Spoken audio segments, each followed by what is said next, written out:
Nous n'avons pas choisi la facilité malheureusement. Jordan Henderson a bien résumé les choses après la qualification de Liverpool pour la finale de la Ligue des Champions. Le capitaine des Reds était évidemment ravi de l'issue de la soirée romaine du club anglais avec l'obtention d'un billet pour le duel final contre le Real Madrid le 26 mai prochain.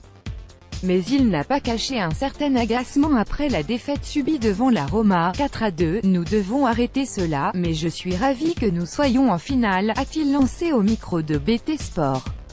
Après leur large succès du match aller, 5-2, les joueurs de Liverpool auraient dû se présenter au Stadio Olimpico en toute confiance, d'autant qu'ils étaient prévenus des capacités des Romains à renverser des situations très compliquées comme au tour précédent devant le Barça, 4-1, 3-0. Malgré une stratégie bien rodée faite de pressing et de contre fatales qui leur ont permis de faire trembler les filets adverses à 2 reprises dans la première demi-heure, les hommes de Jürgen Klopp ont perdu la maîtrise des débats. Ils ont concédé 3 buts en seconde période dont 2 dans les derniers instants comme ce fut déjà le cas lors de la première manche à Anfield.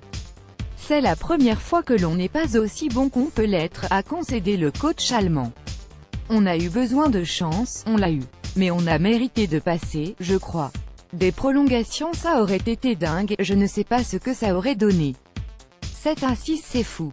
Liverpool's Brazilian midfielder Roberto Firmino, and the teammates applause fan following the UEFA Champions League semi-final second leg football match between AS Roma and Liverpool at the Olympic Stadium in Rome on May 2, 2018. Getty Images 6 buts encaissés mais une place en finale comme le souligne Klopp. Son équipe a encaissé 6 buts face à Louve, alors qu'elle n'avait pris qu'un petit but entre les huitièmes de finale contre Porto, 0-5, 0-0, et l'écart face à Manchester City, 3-0, 2-1.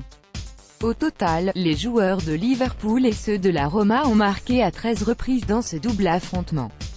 Depuis la mise en place de la nouvelle formule de la Ligue des Champions en 1993, jamais des demi-finales n'avaient vu autant de réalisations.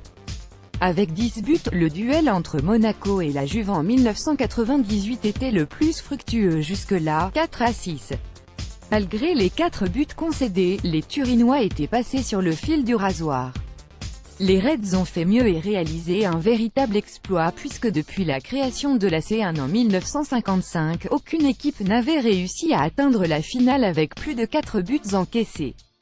Il faut d'ailleurs se plonger dans les archives de la C1, revenir à l'ancien système et remonter à la saison 1959 à 1960 et le succès 12-4 au total de l'Eintracht Francfort devant les Glasgow Rangers pour trouver une double confrontation plus fertile dans le dernier carré, 6-1, 6-3. Les Allemands s'étaient ensuite inclinés 7-3 en finale devant le Real Madrid. Comme un avertissement pour Liverpool qui affrontera les Madrilènes à Kiev le 26 mai prochain pour soulever la coupe aux grandes oreilles.